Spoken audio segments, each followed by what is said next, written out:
अयोध्या में मुख्यमंत्री योगी आदित्यनाथ ने कहा कि अच्छे विधायक चुनने से क्षेत्र में विकास को गति मिलती है। उन्होंने कहा कि लंबे समय तक अयोध्या की उपेक्षा की गई, लेकिन अब पूरी दुनिया में इसकी चर्चा हो रही है। सीएम योगी ने कहा कि उनकी सरकार ने अयोध्या की तस्वीर बदलने का काम किया है। उन्होंने विपक्ष पर निशाना साधते हुए कहा कि हनुमानगढ़ी में नमाज पढ़वाने का पाप किया गया। सीएम ने सवाल उठाया, क्या कोई जामा मस्जिद में हनुमान चालीसा का पाठ कर सकता है? कानपुर में छत्रपति शाहू जी महाराज विश्वविद्यालय के 41वें दीक्षांत समारोह में शामिल हुए उत्तर प्रदेश के राज्यपाल आनंदीबेन पटेल ने छात्राओं को लेकर बड़ा बयान दिया। उन्होंने कहा कि छात्राओं को आईएएस या शिक्षक बनने से पहले एक एक्सपर्ट मदर बनने पर ध्यान देना चाहिए।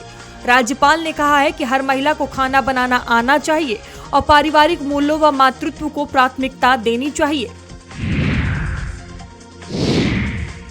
बसपा सुप्रीमो मायावती ने कहा कि इस देश के करोड़ों दलितों एवं अन्य उपेक्षित वर्गों के मसीहा, भारतीय संविधान के मूल निर्माता बाबा साहब भीमराव अम्बेडकर ने अपने जीते जी अपनी काबिलियत और सूझबूझ से जातिवाद, लोगों के साम दाम दंड भेद आदि हथकंडों को ध्यान में रखकर इन वर्गों के लोगों को अपने पैरों पर खड़ा करने के लिए वोट की अति महत्वपूर्ण ताकत सहित अनेकों संवैधानिक और मूलभूत कानूनी अधिकार दिलाए हैं।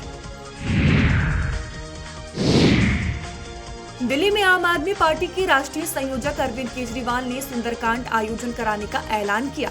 केजरीवाल ने अयोध्या में सामने आए मामलों को लेकर कहा कि वहां 8 लोगों को गिरफ्तार किया गया, लेकिन बड़े लोगों पर कोई कार्रवाई नहीं हुई।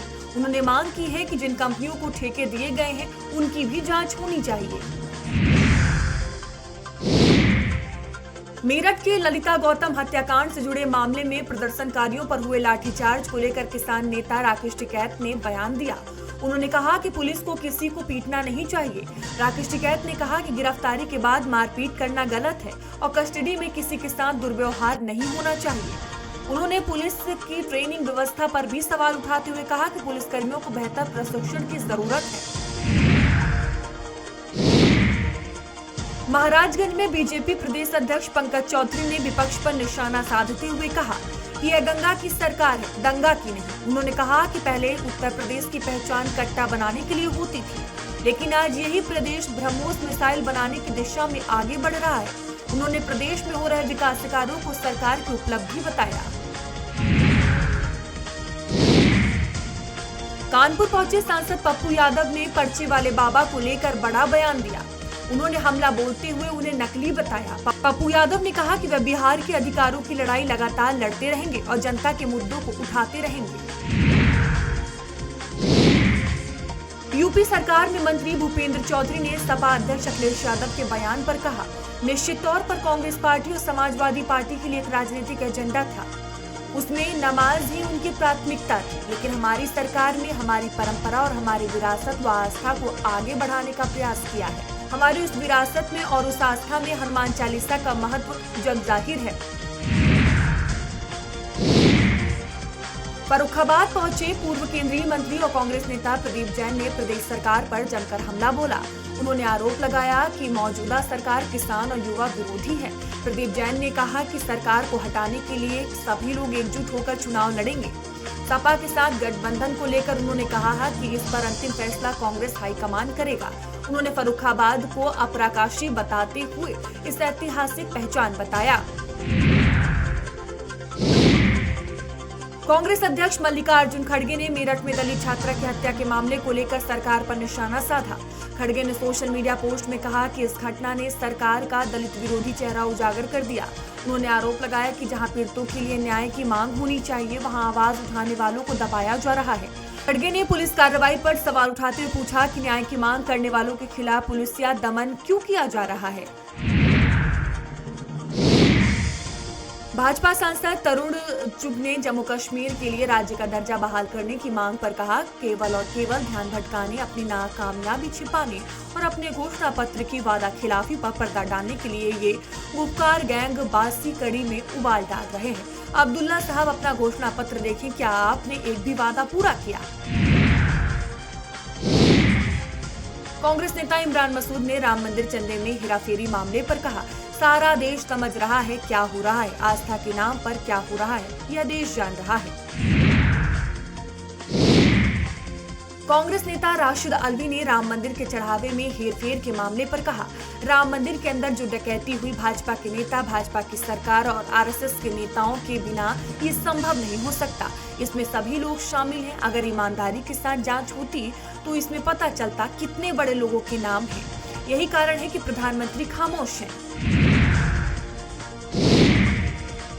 भाजपा नेता शहजाद पूनावाला ने जम्मू कश्मीर को लेकर कहा, स्टेटहुड के विषय में सब कुछ पहले से स्पष्ट हो चुका है, लेकिन क्या स्टेटहुड का नाम सेपरेटहुड को बढ़ावा दिया जा रहा है? क्योंकि जो कश्मीर के विषय पर पाकिस्तान के सुर से सुर मिलाते हैं, जो भारत का विभाजन चाहते हैं, जो चाहते हैं कश्मीर में परिस्थितियां कभी ना सुधरे, ऐसे लोगों के साथ आप प्रदर्शन कर रहे हैं।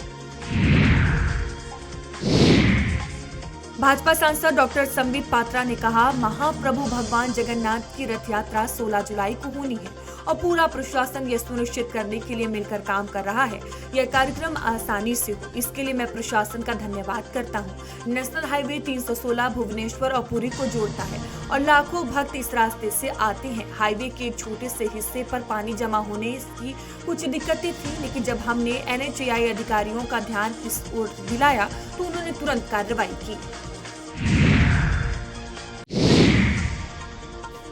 दिल्ली बीजेपी सांसद अशोक मित्तल की मांग, सरकार से पुरुष आयोग बनाने की मांग करी। पुरुषों के साथ होता है अत्याचार, पुरुषों को मारकर गाड़ दिया जाता है और ड्रम में डालकर सीमेंट लगा दिया जाता है।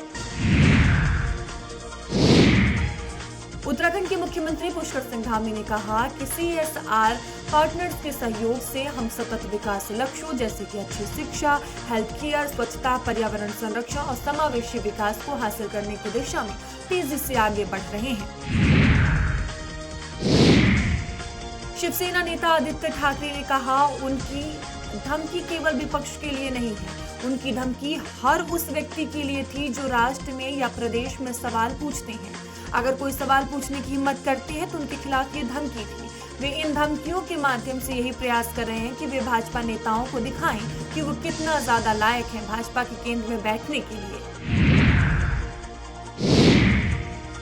जम्मू कश्मीर के उपराज्यपाल मनोज सिन्हा ने कहा कि आज यात्रा का 8वां दिन है। कल तक 1,70,000 श्रद्धालुओं ने दर्शन किया। जम्मू कश्मीर प्रशासन के सभी विभागों, जम्मू कश्मीर पुलिस, आर्मी, सभी विभागों ने मिलकर यात्रा सुखद सुनिश्चित हो, इसकी हर कोशिश की जा रही। गत वर्ष की तुलना में बड़ी मात्रा में श्रद्धालु आए। जम्मू कश्मीर की अर्थव्यवस्था में भी इस यात्रा के कारण सहयोग मिलता है।